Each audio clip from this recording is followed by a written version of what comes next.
آداب، میں ہوں وسعتاللہ خان، میرے ساتھ شاہزیب جیلانی اور زرار کھوڑو ہیں۔ مونسون کتنا خوبصورت لفظ ہے، کتنی اچھی فیلنگز آتی ہیں۔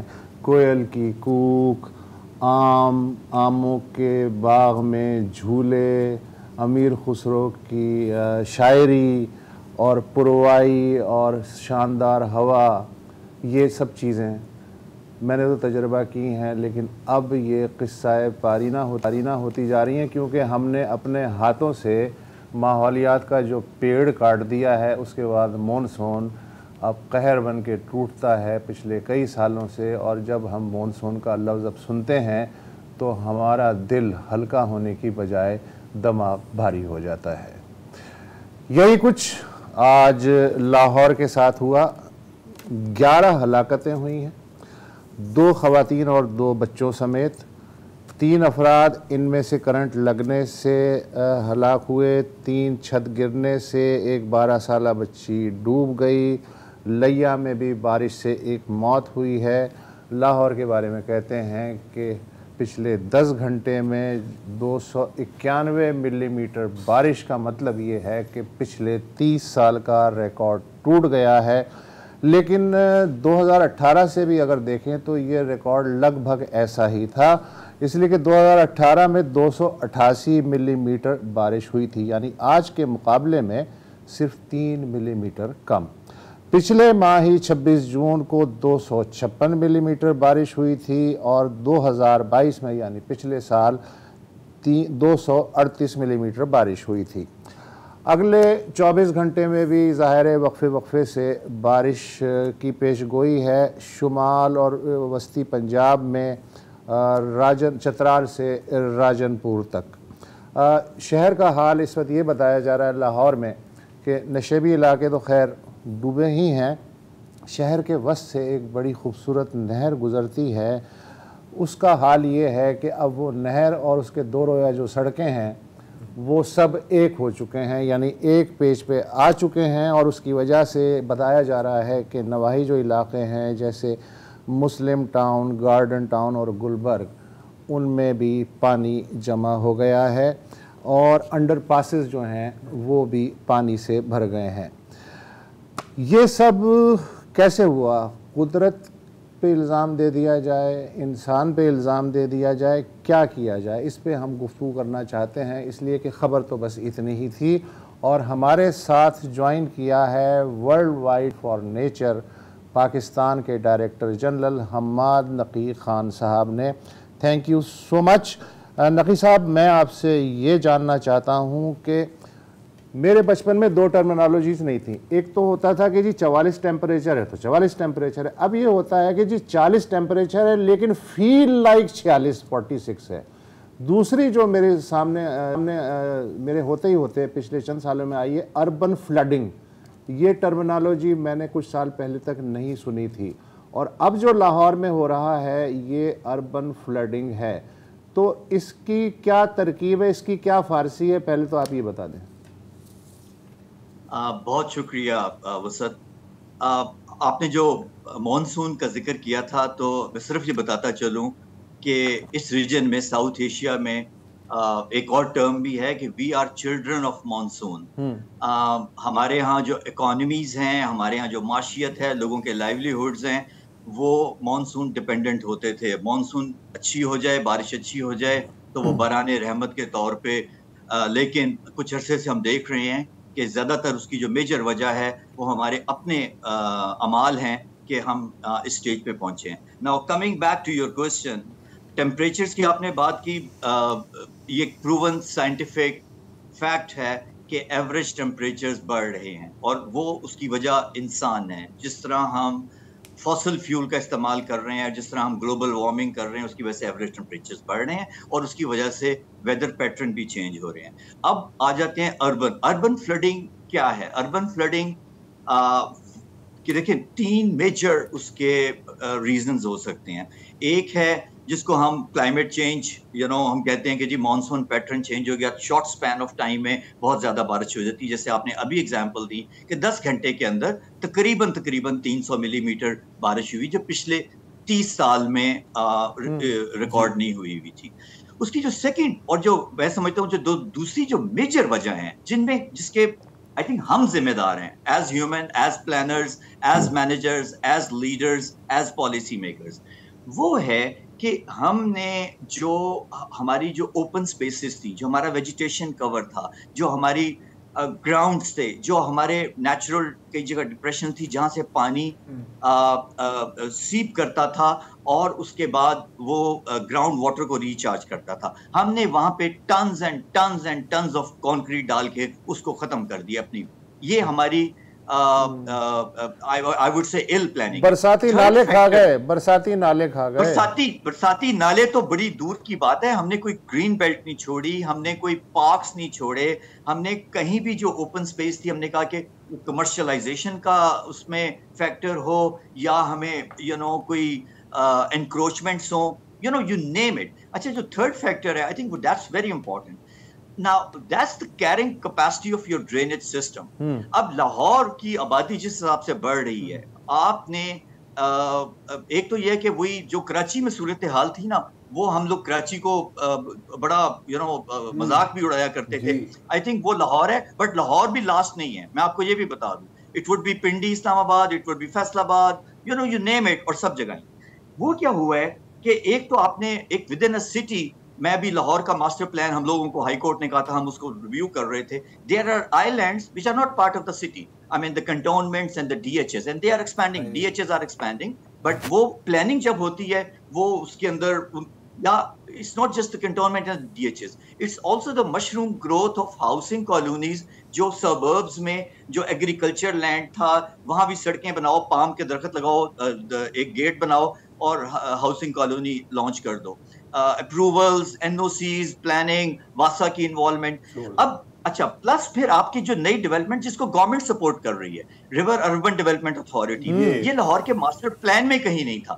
اب دیکھیں وہ فلڈ پلین ہے, اس کا ایک بیشتر جو حصہ تھا وہ وہاں پہ بھی لاہور کا جو پانی تھا وہ نشیبی علاقہ تھا, وہ دریا کا علاقہ تھا, اور مغلوں نے بھی لاہور کو دریا کے اوپر نہیں بنایا تھا جس طرح کے ٹیمز یا دوسرے شہر ہیں, ان کو بھی پتا تھا اور انہوں نے بھی اس کو ذرا ہٹ کے بنایا تھا. بٹ ہم اب اس کے اندر جا کے بھی ہم, سو دیٹ شوز وہ جو تینوں فیکٹر میں نے بتایا کہ climate change, L planning and miss management, اور جو cross cutting governance and corruption اور وہ سب چیزیں ہوتی ہیں, وہ the result is کیا, رزلٹ کیا ہے آپ نے لاہور میں اب دیکھا. اچھا یہ صرف ون آف نہیں ہے, اب اس کے امپیکٹس کیا ہیں. امپیکٹس آپ دیکھیں کہ انفراسٹرکچر جو تباہ ہو رہا ہے, لوگوں کو کمیوٹ میں پرابلم ہو رہی ہے, لوگوں کے لائیولیہڈز, لوگوں کے بزنسز, آپ کے آپ جو آپ لوگوں کے گھروں میں اس وقت پانی ہے, جو کیجوٹلیز آپ نے بات کی, جو لوگوں کے, تو یہ سب چیزیں, the problem is کہ ہم اس کو بھی پراپرلی اسیس نہیں کرتے, کیونکہ یہ انڈائریکٹ امپیکٹس ہیں انہی تینوں چیزوں کے, جن کو ہم کہہ دیتے ہیں کہ ہاں جی کلائمیٹ چینج ہے, بس یہ اس کو ہم نے دیکھنا ہے, ہم تو ولنریبل ہیں, ہمیں تو بس ہم تو ریسیونگ اینڈ پہ ہیں. بٹ ولنریبلٹی آپ کو it's not something which is new, ہمیں یہ کئی دہائیوں سے پتا تھا کہ we are vulnerable. What about our planning, what about our preparedness, what about our forecasting, آپ کے جو سسٹمز ہیں ان کو, یا آپ کی جو ٹاؤن پلاننگ تھی, یا آپ کی جو لینڈ یوز پلاننگ تھی, آپ اور ادارے جیسے کہ WWF اور دوسرے, ہم چیختے رہے, ہم کورٹس میں بھی کئی جگہوں پہ گئے سول سوسائٹی کے ساتھ کہ ان چیزوں کو آپ پلیز اگنور نہ کریں اپنی ڈیولپمنٹ میں. بٹ وہاں پہ ایک اسٹروک آف پین سے پالیسی چینج ہوتی ہے, ایک اسٹروک آف پین سے اپروولز ملتے ہیں, ساری جو آپ کی پالیسی ریگولیٹری فریم ورک ہوتی ہے وہ ایک سائڈ پہ رہ جاتا ہے, اور آپ فیتا کاٹ دیتے ہیں اور آپ اس قسم کی ڈیولپمنٹ کو اپروو کر دیتے ہیں. حماد صاحب, ہمارا تو یہ امپریشن ہے, کیونکہ ہم کراچی میں بیٹھے ہوئے ہیں, ہم یہ رونا روتے رہتے ہیں کہ جی کہ لاہور جو ہے وہ تو باغوں کا شہر ہے, سب سے زیادہ ڈیولپڈ شہر ہے, چاہے نواز شریف صاحب کا ٹینیور ہو, پرویز الہی کا ہو, وہاں پہ مسلسل پیسہ لگتا رہا, اور باقی پنجاب سے اور باقی ملک سے لوگ کہتے رہے کہ بھائی سارا پیسہ جو ہے وہ لاہور پہ لگ رہا ہے. آپ جس طرف نشاندہی کر رہے ہیں کہ ٹاؤن پلاننگ میں یہ جو دور رس امپیکٹ ہوتا ہے اس ڈیولپمنٹ کا, وہ سامنے نہیں رکھا گیا. ہم میں یہ کیپیسٹی ہے, کیا ہم یہ کر سکتے ہیں؟ کیونکہ اگر سب سے ترقی یافتہ شہر میں یہ ہو رہا ہے تو باقی جیسے آپ نے مثالیں دی وہاں پہ تو پتہ نہیں اور کتنی تباہی آئے گی. دیکھیں we have excellent town planners, ہمارے جو سٹی اینڈ ریجنل پلاننگ کے جو اسکولز ہیں یونیورسٹیز میں، ہمارے جو آرکیٹیکٹس ہیں، سو اس میں ہمارے پاس کمی نہیں ہے. بات وہیں پہ آ جاتی ہے کہ ہم نے ان کو انگیج کرنا ہے، ہم نے اس کو ہولسٹیکلی دیکھنا ہے، ہم نے ایک پارٹیسپیٹری کنسلٹیٹیو اپروچ لینی ہے کہ جس میں ہم سول سوسائٹی، ریزیڈنٹس، ان سب کو. اب جو لاہور کا جو میں ماسٹر پلان کی ایگزامپل دے رہا ہوں، ہم نے دیکھا کہ اس میں consultant was suppose to do these consultations اور سارا کچھ اس نے کرنا تھا. And there were millions and millions of rupees which were spent on that exercise.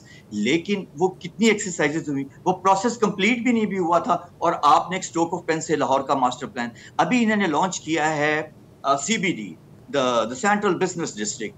I was talking to one of the planners کہ اس کے اندر جو انفراسٹرکچر، جو اس کی روڈ کے ارد گرد جو بلڈنگز ہوں گی، اور جو فور کاسٹ ہے کہ کس طرح کی جس طرح وہ اس کو اپروولز دے رہے ہیں کہ جتنے لوگ اور جتنے اس کو جو ویسٹ واٹر جنریٹ ہوگا اور جو واٹر کنزمپشن ہے، واسا کا جو سسٹم ہے اس کی کیپیسٹی نہیں ہے کہ اس کو اکوموڈیٹ کر سکے گا. یہ کدھر جائے گا؟ یہ وہی بات ہے کہ آپ لوگ ایک چیز، ایک ہاؤسنگ کا پوری آپ ایک اپروو کر دیتے ہیں، اور پھر بعد میں سوچتے ہیں کہ اس کا جو اس کے سیوریج سسٹم تو پراپرلی ڈیزائن نہیں ہوا ہوا، اس کا جو سیورز ہیں وہ کہاں کنیکٹ ہوں گے؟ وہ اوپن ڈرین کے ذریعے راوی میں جائیں گے، کیونکہ ویسٹ واٹر ٹریٹمنٹ پلانٹ تو ابھی ہے ہی کوئی نہیں. اور اس کے لیے بھی ہم نے ایک ریئل اسٹیٹ پروجیکٹ لانچ کیا ہے کہ ہم نے لاہور کا ویسٹ واٹر کرنا ہے، اور وہ روڈا سے پیسے آئیں گے، جو لوگ وہاں پہ پینٹ ہاؤسز اور وہ دوسری چیزیں خریدیں گے، اس سے ہم لاہور کا ویسٹ واٹر ٹریٹ کریں گے. جو اوپن ڈرینز ہیں، اور اوپن ڈرینز میں بھی آئی ٹیل یو، جو کراچی میں جو ملیر ندی اور لیاری ریور اور سب اس کے ساتھ ہو رہا تھا کہ اوپر سے پانی تو نظر ہی نہیں آتا نا، there's a layer of plastic floating on it. اچھا، یہ احمد صاحب یہاں پہ میں آپ کی بات کاٹ رہا ہوں. یہ ہم نے اب وہی کراچی کی مثال دوں گا، اور جب میں نے یہ فوٹیج دیکھی نا یار، میں پہلے جو ذہن میں سوچا ہے، میں نے کہا یار مراد علی شاہ کو استعفیٰ دینا چاہیے. ہاں، یہ جو آج لاہور میں ہوا ہے یہ تو مطلب بہت ہی بری بات ہے. ایسا کب تک ہم برداشت کریں گے؟ یہاں پر کراچی میں سالڈ ویسٹ کا ایک بہت بڑا مسئلہ رہا ہے. جب بھی آپ نالوں کی بات کریں یا کہانی کی نکاسی کی بات کریں، آج کل تو پورا شہر کھدا ہی ہوا ہے اسی چکر میں، تو پتہ لگتا ہے یار اس کے اندر کچرا بھرا ہوا تھا، اس کے اندر پلاسٹک بیگ بھرے ہوئے تھے. آپ کہہ رہے ہیں کہ لاہور میں بھی کم و بیش یہی حالات ہیں.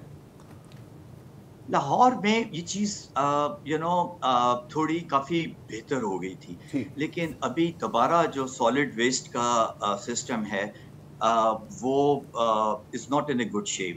جو پرائیویٹ کالونیز ہیں انہوں نے تو اس کو پرائیویٹائز کیا ہوا ہے، بٹ ایون وہ کیا کرتے ہیں، وہ ہاؤس ہولڈ سے کلیکٹ کر لیتے ہیں، بٹ اس کے بعد وہ اپنی باؤنڈری سے، وہ بے شک وہ بحریہ ہے یا DHA ہے یا ماڈل ٹاؤن ہے، اس کے بعد وہ دوبارہ کوئی MCL کا جو سٹی ڈسٹرکٹ گورنمنٹ لاہور کا جو اسکپ ہے یا جو دوسری ہے وہیں پہ ڈمپ کریں گے. اب وہاں پہ وہ کہاں جائے گا جب آپ کے پاس پراپر، آپ کے پاس ایک you don't have a proper sanitary landfill site which is properly designed. آپ کہاں پہ segregate کر رہے ہیں؟ آپ کس طرح اس کو اس کو ابھی بھی میں کمپیئر کرتا ہوں تو میں یہ نہیں کہہ رہا کہ وہ بالکل ہی ختم ہو گیا ہے، ابھی بھی وہ کافی بہتر ہے، لیکن جس طرح اس کو گریجولی اور بہتر ہونا چاہیے تھا وہ نہیں ہو رہا، اور یہ ہمیں ذہن میں رکھنے کی ضرورت ہے. ایک ریزروار کی بھی تو بات ہوئی تھی، مجھے یاد ہے پچھلے دور میں جب بزدار سائیں چلا رہے تھے پنجاب کو، تو ایک بات ہو رہی تھی حماد صاحب کہ ایک انڈر گراؤنڈ ریزروار بنے گا، اس کے اندر پانی سٹور ہوگا. کچھ اس کے بعد کچھ سنا نہیں اس کے بارے میں. آپ کو کچھ علم ہے اس کے بارے میں، اور کیا ایسے جو پروجیکٹس ہیں وہ اس کو ہیلپ کر سکتے ہیں اس طرح کی واٹر لاگنگ کو؟ Unfortunately, it's again a very ad hoc activity. کیا ان لوگوں نے باغ جنا میں، انہوں نے کیونکہ وہ اس کا جو نیچرل ڈرینیج ہے جو اس کے نارتھ میں اس کے جو آبادیاں اور سب ہے وہ پانی ادھر ہی آتا ہے. سو انسٹیڈ کہ وہاں پہ وہ ریچارج ویلز، اور دوسرا انہوں نے ایک بہت بڑا پروجیکٹ ڈیزائن کیا، ایک بہت بڑا گڑھا کھودا، اس کو پھر چاروں طرف اس کو کانکریٹ سے بھر دیا. They put tons and tons of concrete within that structure اس کے اندر. اس کے بعد اس کو بند کیا اور اس کے اوپر گھاس کر دیا، پانی اس میں آتا ہے. اچھا، اس کے بعد کیا کرتے ہیں، دے نیڈ الیکٹریسٹی، اور پمپ کر کے اس کو پھر وہ ری یوز کرتے ہیں. اب اس کے اندر اسی کاسٹ کے اندر they could have installed thousands of recharge. ہم نے ابھی تھوڑے سے عرصے میں کچھ 35 ریچارج ویلز لاہور میں لگائے ہیں یونیورسٹیز میں لگائے ہیں, کالجز میں, تاکہ بچے اور لوگ جا کے دیکھ سکیں کہ کتنا فائدہ ہوتا ہے. وہ ڈرین کرتا ہے اور پانی سارا وہ گراؤنڈ واٹر کو ریچارج کر دیتا ہے. وہ ہماری کوئی ٹیکنالوجی نہیں تھی. This technology was developed by Pakistan council of research and water resources, جو پاکستان کا ایک ریسرچ ادارہ ہے. انہوں نے 2 اپنے ڈیمو لگائے ہوئے تھے اور اس کے بعد وہ یوز نہیں ہو رہی تھی. So we tick it up and we are now kind of wide, اس کو ہم کر رہے ہیں, اس کو ہم پھیلا رہے ہیں اور پورے پاکستان میں لگانے کی کوشش کر رہے ہیں. اس سے کاسٹ افیکٹو سولوشن جو آپ کے ایکوفرز کو, جو انڈر گراؤنڈ ذخیرہ ہے پانی کا, اس کو وہ ریچارج کرتا ہے. سو آپ کو کیوں اتنے ایکسپینسو ہیوج فیتا کاٹنے والے پروجیکٹس چاہیے؟ ایون اس لیے چاہیے کہ آپ تو کوارٹر پیسے پہ کام کرنے کے پلان پیش کر رہے ہیں, مجھے چاہیے ڈبل ٹرپل پیسے والا پلان, تاکہ میرا بھی تو کچھ کمیشن بنے. سیدھی بات یہ ہے. تھینک یو سو مچ سرکار عالی. ریچارج ویلز کی بات کریں نا, میں صرف آپ کو یاد کرانا چاہ رہا ہوں کہ جب کراچی میں پچھلی بار بارشیں ہوئی تھیں تو آپ کو یاد ہے کہ ہم نے دعوت دی تھی ایک سابق پولیس افسر, اور وہ یہی کام کر رہے تھے یہاں کراچی میں. وہ بھی کہہ رہے تھے کہ یار کوئی مجھے میرے ساتھ مل لے, اور بالکل یہی پروجیکٹ تھا کہ وہ, اور باقاعدہ انہوں نے دکھایا تھا کہ پانی کھڑا ہوا ہے, انہوں نے وہ ویل کھودی تاکہ گراؤنڈ واٹر کے اندر جائے, اور بالکل وہ بیوروکریٹس ایسے پروجیکٹ لانے والے کو نا پاگل سمجھتے ہیں, کہنے لگے ماما نہیں کوئی پیسہ ہو. ایک وقفہ لے لیں.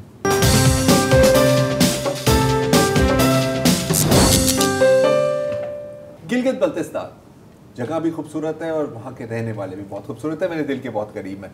اور جب بھی آپ وہاں جائیں تو ہمیشہ ان کا ایک گلہ رہتا ہے کہ یار آپ لوگ گھومنے پھرنے تو آ جاتے ہیں, سیر سپاٹے کے لیے آ جاتے ہیں, لیکن ہمارا احساس نہیں ہے آپ کو ہمارے جو مسئلے مسائل ہیں, اور ہمیں یہ ایسے لگتا ہے کہ ہمارے ساتھ امتیازی سلوک ہوتا ہے کہ ہم پاکستان کا حصہ ہی نہیں ہیں, اور باقاعدہ مطلب قانونی حیثیت تو ایک اسپیشل اسٹیٹس ہے, وہ بھی بہت مشکل سے ملی تھی. آج لیکن جو ہوا ہے گلگت بلتستان سے, میرا خیال ہے کہ یہ جو شکایت ہے یہ اب آج سے دور ہو جانی چاہیے, کیونکہ آج واقعی ثابت ہوا ہے کہ گلگت بلتستان پاکستان کا ہی ایک حصہ ہے. کیونکہ آج کیا ہوا, اچھا کل کی بات, کل کیا ہوا کہ جو چیف منسٹر تھے خالد خورشید صاحب, ان کو نائل قرار دیا گیا. کورٹ نے کیا, ہم کچھ نہیں کہہ سکتے, کیونکہ ایک لائسنس جو انہوں نے لیا تھا جعلی ڈگری کیس میں, جعلی ڈگری کیس میں, آسان الفاظ میں, ٹھیک ہے.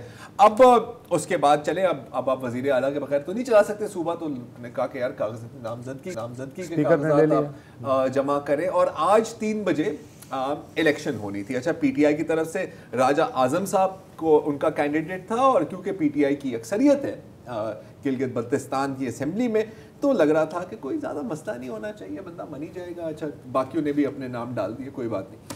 لیکن پھر کیا ہوا کہ الیکشنز ہونے تھے, کاغذات جمع ہونے تھے, لیکن ایک دم پولیس آ گئی, اور پولیس نے کہا کہ سر آپ لوگ یہاں سے نکلے. یہ ہے کوئی 12 بجے کے بعد دوپہر کے وقت کہ آپ لوگ یہاں سے نکلے, ہمیں پتہ لگا کہ یہاں پہ بم پھٹنے والا ہے, ایسے کچھ, ٹھیک ہے. تو سارے انٹری ایگزٹ سیل کر دے, جتنے بھی صحافی تھے, جتنے بھی سیاستدان تھے, ان کو کہا کہ آپ یہاں سے نکلے. اچھا اتفاق کی بات, عجیب بات ہے, یہ مجھے ایک عجیب بات اسی بات لگ رہی ہے کہ اس ساری کارروائی کے بعد ڈار علی خان خٹک جو وہاں کے انسپیکٹر جنرل پولیس ہیں, ان کو ہٹا دیا گیا, اور ان کی جگہ لائے گئے افضل محمود بٹ, جو اس وقت پنجاب پولیس کے ہیں. یہ جو کارروائی ہے یہ آپ کی ڈیپیوٹی انسپیکٹر جنرل پولیس نے کی تھی. اچھا ابھی ایسے کیوں ہوا؟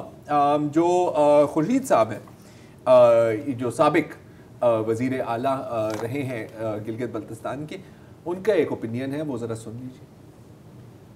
اس طریقے سے اس پروسیس کو ڈیلے کرنے کی کوشش کی جا رہی ہے, اور اس کے پیچھے کی جو نیت ہے وہ, اور اس کی بنیادی وجہ یہ ہے کہ پی ٹی آئی کی واضح اکثریت اس وقت بیٹھی ہوئی ہے, اور وہ اپنی پارٹی کے ساتھ جڑی ہوئی ہے. اعظم خان, راجہ اعظم خان جو پاکستان تحریک انصاف کے نامینیٹڈ ہیں, ان کو ووٹ کرنے کے لیے. تو کبھی بام تھریٹ سے اسمبلی کو خالی کروانے کی کوشش کی جا رہی تاکہ کورٹ سے اسٹے کیا جائے, اور وہ بھی ایک سپیڈی ہمیں خبر آ رہی ہے کہ ملنے لگا ہے. اور پھر اس کے بعد تاکہ یہ پروسیس ڈیلے ہو جائے ہفتے کا, اور اس ہفتے کے بیچ کا جو پلان ہمیں اس وقت پتہ چلا ہے کہ سب سے پہلے ممبرز کو بریک کیا جائے گا, پرچیز کرنے کی کوشش کی جائے گی. گلگت بلتستان کے ممبرز الحمدللہ تگڑے ہیں, اگر اس کوشش میں وہ ناکام ہو جائیں گے تو پھر ممبرز کی گرفتاریاں مجھ سمیت کہ میں پاکستان تحریک انصاف کا پریزیڈنٹ ہوں, تو کوئی لیڈرشپ نہ رہے, اور چیدہ ممبرز کو گرفتار کیا جائے تاکہ عددی اکثریت پی ٹی آئی کی نہ رہے, اور پھر یہ اپنا الیکشن کریں اور گلگت بلتستان میں پی ٹی آئی کی حکومت اس طریقے سے ختم کریں. جی اور یہاں میرا خیال ہے کہ شاید اس سوال کا اچھا جواب مل جاتا ہے کہ آئی جی پولیس کو کیوں یہ جو ہے نا آخری کا اپڈیٹ اس میں جو سب سے امپورٹنٹ پارٹ ہے پوری کہانی اس کے گرد گھمائی گئی ہے. امپورٹنٹ پارٹ ہے جوڈیشل.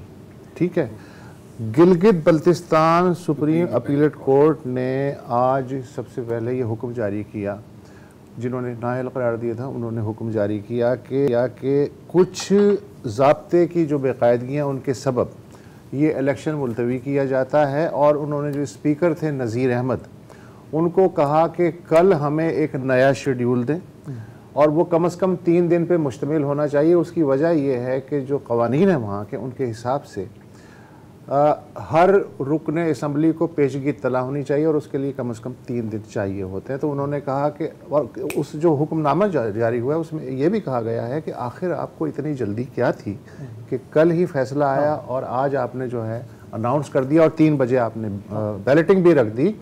تو اس لیے کہ خود اسپیکر کے خلاف عدم اعتماد کی تحریک جمع ہے, تو آپ نے ایسا کیوں کیا؟ تو کل وہ جواب اس کا دائر کریں گے. یہ تو ہوگی عدالت کی کارروائی, اس میں ہم ظاہر ہے کچھ نہیں کہہ سکتے. انٹرسٹنگ چیز یہ ہے کہ اب عدالت کی کارروائی تو ہو گئی, اسپیکر ظاہر ہے اس کا باؤنڈ ہے, اس جو بھی حکم ملا ہے چیف جسٹس کی طرف سے وہ تو کرنا ہے نا انہیں, اور وہ ہو جاتا. آج الیکشن نہیں ہونے تھے.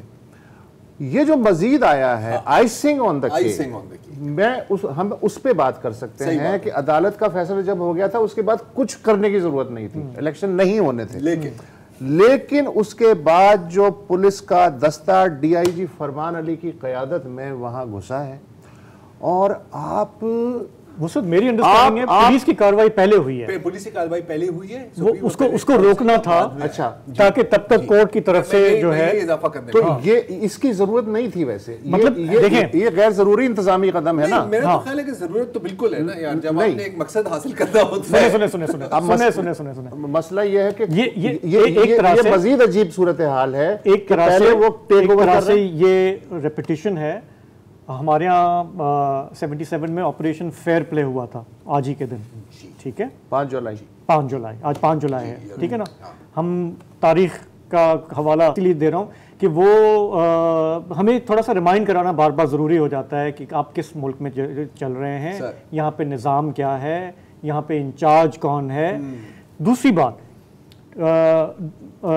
جب یہ الیکشن ہوا تھا گلگت بلتستان کا, آپ کو یاد ہوگا کتنا 2020 میں ہی ہوا تھا نومبر میں. اس وقت بھی آپ کو پتا ہے کہ اس وقت وفاق میں کون تھا جن کا ہم نام نہیں لے سکتے.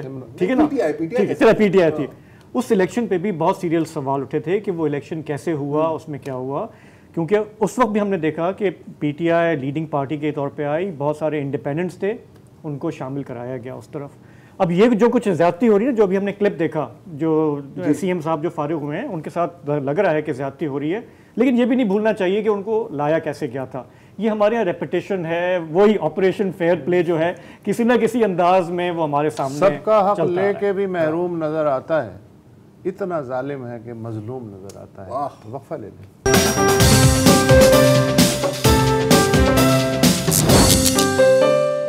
پاکستان کا رقبے کے اعتبار سے سب سے بڑا صوبہ بلوچستان, جس کی معدنیات میں ہم سب کی بڑی دلچسپی رہتی ہے, لیکن وہاں پہ جو لوگ رہتے ہیں ان میں ہماری دلچسپی نہیں ہوتی کہ وہ کس حال میں ہیں. کہنے کو ہم 21ویں صدی میں آ چکے ہیں, لیکن وہاں کی ایک بہت بڑی آبادی آج بھی پتھر کے دور میں زندگی گزارنے پر مجبور ہے. ہم آئے دن سنتے رہتے ہیں مسنگ پرسنز کے حوالے سے, جبری گمشدگیوں کے حوالے سے, مسخ شدہ لاشوں کے حوالے سے. لیکن ڈان اخبار میں آج ایک تفصیلی خبر شائع ہوئی ہے صحافی محمد اکبر نوٹیزئی کی, جس میں بہت ہی غم و غصے کا آپ شکار ہوں گے اگر آپ وہ پڑھیں گے, کہ اس میں نجی جیلوں کا جو ذکر ہے کہ بلوچستان کا وہ علاقہ, خاص کر کے جو مشرقی بلوچستان کا ایک پورا حصہ ہے, جہاں پر آج بھی نجی جیلیں ہیں سرداروں کی, جہاں پہ آپ کو جب آپ یہ سٹوری پڑھیں گے تو آپ کو اندازہ ہوگا کہ ہمارے ہاں قبائلی نظام ہے ملک میں, جاگیردارانہ نظام ہے, سرمایہ دارانہ نظام ہے. ان تمام میں لوگوں کا جو استحصال ہوتا ہے اس کی یہ ایک بدترین مثال ہے. ہر طرح کا نظام ہے سوائے منصفانہ نظام کے, سوائے انصاف کے ایک نظام کے جس میں انسان کی جو ہے کوئی عزت اور احترام ہو. تو ہمارے ساتھ بلوچستان سے, کوئٹہ سے ایک بڑا نام تاریخ دان ڈاکٹر شاہ محمد مری ہمارے ساتھ ہوں گے. ہم اس موضوع پہ بات کریں گے, لیکن پہلے آپ کو تھوڑا سا ایک اندازہ ہو جائے کہ یہ جو میں بات کر رہا ہوں اس میں انکشافات ہیں کیا. وسعت آپ نے بھی پڑھا ہے. میں اس کا بیک گراؤنڈ یہ بتا دوں, اکبر نوتزئی کی جو سٹوری ہے اس کے بعد ظاہر ہے کہ اس میں انہوں نے جو ریئل کیریکٹرز ہیں ان سے بھی بات کی جو آپ ابھی بیچ میں بتائیں گے. اس رپورٹ کے مطابق نجی جیلوں کا معاملہ ایک بار پھر ابھرا جب اس سال فروری کے شروع میں صوبائی وزیر مواصلات و تعمیرات سردار عبد الرحمان کھیتران کے بارکھان میں جو ان کا حاجی کوٹ میں گھر ہے اس سے چند کلومیٹر دور ایک کنویں سے ایک عورت اور 2 مردوں کی لاشیں ملیں. ان کے بارے میں کہا گیا کہ یہ سردار کی نجی جیل کے قیدی تھے. فی الحال مقدمہ چل رہا ہے اور کھیتران صاحب جو ہیں وہ باہر ہیں, وہ جیل میں نہیں ہیں. اچھا, سردار کھیتران کا بیک گراؤنڈ یہ ہے کہ 1990 کی دہائی میں اپنے کزن تھے سردار اکبر کھیتران, ان کے پراسرار قتل کے بعد جو ہیں انہوں نے قبیلے کی سرداری سنبھالی. اس سے پہلے عبد الرحمان کھیتران خود عبد الرحمان قبائلی دشمنی کے سبب ڈیرہ بگٹی میں پناہ گزیر رہے, جہاں مبینہ طور پہ بگٹیوں کی پرائیویٹ جیل بھی تھی. اکبر بگٹی کی والدہ کے بارے میں کہا جاتا ہے کہ ان کا تعلق کھیتران قبیلے سے تھا. اکبر بگٹی کی وفات کے بعد سردار عبد الرحمان کھیتران نے اپنا سارا وزن اسٹیبلشمنٹ کے پلڑے میں ڈال دیا, اور وہ اس لیے بھی یوزفل تھے تاکہ مشرقی بلوچستان میں سرداروں کا ایک ایسا الائنس بنایا جائے جو قوم پرستی کی جو لہر ہے جو کہ مکران وغیرہ اس علاقے میں ہے وہ ادھر تک نہ آئے. اچھا, اسی کے ساتھ ہی ظاہر ہے کہ جب انہوں نے پلڑے میں وزن ڈالا تو ان کا وزن اتنا بڑھ گیا کہ ایک حساس ادارہ جو ہے اس کے افسر نے یہاں کریک ڈاؤن کی کوشش کی. فروری میں جب یہ اطلاع ملی تو اس کا فوری طور پہ تبادلہ ہو گیا, اور ایک جو پولیس افسر تھے نجیب پندرانی ان کو برکھان میں تعینات کیا گیا, اور ان کی چونکہ ان سے نہیں بنی تھی تو ان کا بھی راتوں رات تبادلہ چلا گیا. اچھا, ان پہ یہ الزامات نئے نہیں ہیں نجی جیلوں کے. 2006 میں سپریم کورٹ کے احکامات تھے کہ سردار کھیتران کو 1 ہفتے میں گرفتار کر کے عدالت میں پیش کیا جائے, کیونکہ ان پر 2 جبری شادیوں, ایک خاندان کے 5 افراد کے اغوا اور نجی جیل چلانے کا الزام تھا. اس حکم کے باوجود سردار صاحب کا کوئی بال بیکار نہیں ہوا, اور وہ بدستور سیاسی اور صوبائی انتظامیہ میں ان کا ایک فعال کردار ادا کرتے ہیں, ایک نیکسس ہے سرکار کے ساتھ. اچھا, لیکن ذرا کافی لوگ یہ کہتے ہیں کہ جی یہ نجی جیلیں جو ہیں یہ سب جھوٹ ہے, ایسا ہے نہیں. لیکن اکبر نے لانگو صاحب خود کہتے ہیں, اکبر نوتزئی مارچ میں ہی گئے تھے کھیتران یہاں اس کی انویسٹیگیشن کرنے, انڈر کور گئے تھے, تو پھر کئی ماہ لگ گئے. کافی لوگوں سے بات ہوئی جو ان نجی جیلوں میں رہے تھے. میں سردار کھیتران کی جیل کی بات نہیں کر رہا, میں باقیوں کی بات کر رہا ہوں. 2 میں آپ کو صرف قصے سناؤں گا. ایک ہے رحیم بلوچ, ظاہر ہے یہ ان کا اصلی نام نہیں ہے. 19 سال گزر گئے ہیں, انہوں نے 19 دن گزارے تھے ایک نجی جیل میں. 19 سال بعد بھی وہ اس ٹراما سے نہیں نکلے. وہ کہتے ہیں کہ مجھے ابھی تک یاد ہے کہ 6 لوگ آئے تھے اپنی ماسک پہنے ہوئے, مجھے ایک پک اپ میں ڈالا اور مجھے لے گئے. مجھے ایک کمرے میں پھینکا گیا جس کی کوئی کھڑکیاں نہیں تھی, جہاں پر پیسٹیسائڈ رکھی گئی تھی. ایسے تھا کہ جیسے مجھے قبر میں پھینک دیا گیا ہے. کہہ رہے کہ پہلے جو سردار کے جو بیٹے تھے 16-17 سال کی عمر ہے, وہ مجھے واٹر پمپ کی بیلٹ ہے نا موٹر والی, اس کے ساتھ مارتے تھے. جب وہ تھک جاتا تھا تو پھر اس کے گارڈ مارتے تھے. اور کہتا ہے کہ اس کو 19 دن بعد ہر روز مارا گیا, پیٹا گیا. 19 دن بعد اس کو رہا کیا گیا کیونکہ کافی پریشر آیا تھا انسانی حقوق کی تنظیموں سے, شاید انتظامیہ سے بھی. اور ابھی تک کہتا ہے کہ میں وہ بات نہیں بھول سکا. یہ تو چلے 19 دن میں نکل آئے تھے.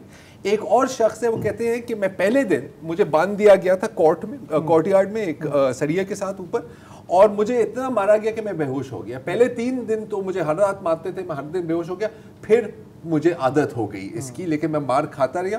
اور ہر مستقل 2.5-3 سال ہاتھوں میں زنجیریں, پیروں میں زنجیریں, ہتھکڑیاں, اور پورے جو ساتھ اس کے ساتھی تھے, ایک ان کے پاس کولر تھا پیشاب اور پخانے کرنے کے لیے. کہ لے کہ 3 سالوں تک نہ میں نہایا ہوں, نہ میں نے کوئی بال کاٹنے کی موقع ملا ہے مجھے, نہ ہی مجھے اپنے ناخون کاٹنے کا ہے، اور آج تک میرے ہاتھ اتنے کانپتے ہیں کہ میں قلم بھی نہیں پکڑ سکتا. یہ صرف 2 کہانی. سو یہ جو احوال ہے یہ بڑا رونگٹے کھڑے کر دینے والا ہے کہ آج کل کے دور میں. ہاں یہ ہے. میں ایک پہلا سوال کر لوں ڈاکٹر صاحب سے. اچھا ڈاکٹر صاحب، آج کہ آپ نے بڑے صبر سے جو ہے یہ رپورٹ کا خلاصہ سنا. میں یہ جاننا چاہتا ہوں کہ مئی 1972 میں چیف منسٹر تھے سردار عطا اللہ مینگل. ان کے دور میں بلوچستان اسمبلی نے سرداری نظام کے خاتمے کے لیے قرارداد پاس کی تھی، لیکن بعد میں پتہ چلا کہ بھٹو صاحب، جنہوں نے بظاہر سرداری نظام ختم کرنے کا اعلان بھی کیا، لیکن ان کے شاید مفاد میں نہیں تھا. انہی عطا اللہ مینگل کے جو وارث ہیں اختر جان مینگل اور ایک اور ان کے اپوننٹ شفیق مینگل، آج کل ان کے درمیان جو ہے ورڈ میں مورچہ بندی کی خبریں آ رہی ہیں، اور دونوں نے اپنے حامیوں کے اغوا، قتل اور نجی جیلوں کا ایک دوسرے پہ الزام لگایا ہے.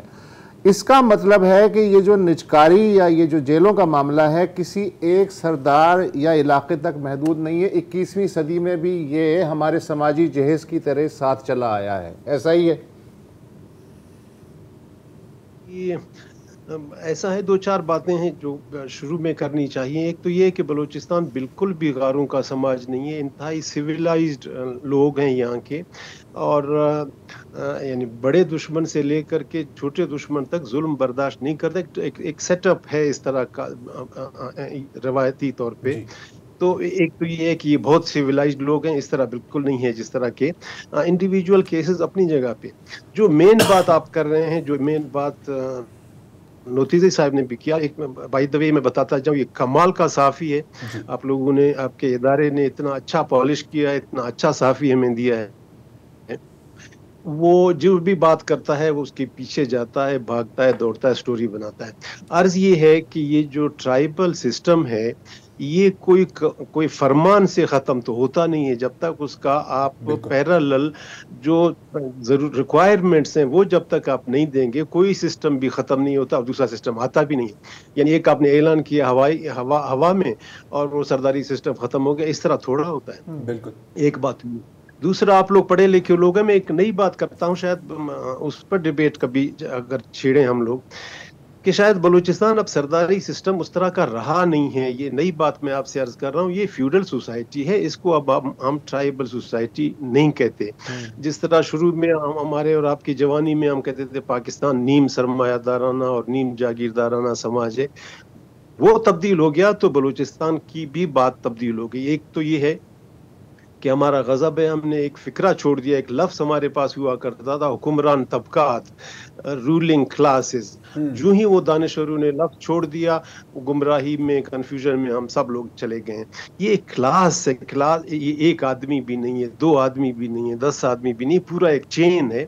اور اس چین کے ساتھ پھر صرف بلوچستان میں کیوں، کس جگہ پہ پرائیویٹ جیل نہیں ہے؟ میرا ایک سوال ہے، سویپنگ کویسچن ہے. جنوبی سندھ سے لے کر کے شمالی سندھ تک، جنوبی بلوچستان سے لے کر جنوبی پنجاب تک کس جگہ پہ پرائیویٹ جیل نہیں ہے؟ نمبر 1. نمبر 2، ہم اس جھگڑے میں کیوں پڑے ہوئے ہیں کہ یہ پرائیویٹ جیل ہے اور یہ سرکاری جیل ہے؟ ہم سب کو پتہ ہے کہ ایک ایم پی اے جب اپنے ضلع میں تمام انتظامیہ اپنی مرضی سے لاتا ہے تو وہ جیل خواہ سرکاری ہو یا جیل پرائیویٹ ہو، پھر تو وہی ہو گیا نا جی. میرا مطلب ہے کوئی لا اینڈ کوئی آرڈر، کوئی وغیرہ وغیرہ. اس کے علاوہ جو تھرڈ ایک فیکٹر ہے اس کو نہیں بھولنا چاہیے کہ اگر نجی جیلیں نہ ہوں، سرکاری جیلیں نہ ہوں تو ہو کیا؟ اسٹیٹ موجود ہے ضلعوں میں. اسٹیٹ کے آرمز جو عدالت ہوتی ہے، جو انڈیپینڈنٹ انویسٹیگیشن ہوتا ہے، جو انڈیپینڈنٹ جرنلزم ہوتی ہے، سول سوسائٹی ہوتی ہے، وہ چیز کیا بلوچستان، کیا پورے پاکستان میں ہر ضلع میں آئیڈیل اسٹیٹ کے لمبز، اس کے آرمز موجود، اس کی آنکھیں، اس کے کان موجود ہیں تو بات صحیح ہے. اور اگر اسٹیٹ ہی موجود نہیں ہے اور وہ اسٹیٹ ہی ایم پی اے کے ساتھ ہے، اور ایم پی اے خود فیوڈل لارڈ ہے، اور وہ ایم پی اے خود مثلا بلوچستان کے بارے میں تو میں کہہ سکتا ہوں کہ جتنے بھی اکثریت لوگوں کی ہے جو کہ حکمران کلاسی سے تعلق رکھنے والے بلوچستانی ہیں، وہ سب دبئی میں، انگلینڈ میں، گلف میں